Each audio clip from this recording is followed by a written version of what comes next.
So here he is. Everyone's been saying to me, how can you have Bucky, one Mormon and his dog, and you never actually get to see the Mormon wonder dog himself? It's Bucky here.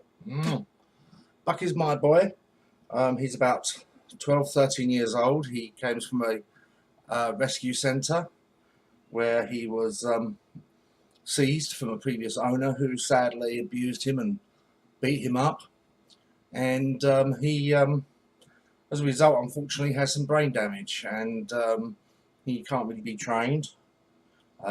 He doesn't, sometimes he doesn't even recognise his own name, sadly. But he's a usually happy dog. He's not a big fan of cameras, and he's not usually picking me up and holding him for the camera, so he's looking a bit confused at the moment. But he's a lovely dog, and he sleeps with me, he goes everywhere with me, and he's the dog in One Mormon and his dog. So, I should make his own channel for him, shouldn't he? He should have a fan club of his own, I think. But that's meeting Bucky. So, say hello, Bucky. Yes, I'm a bit of a wuss when it comes to my dog.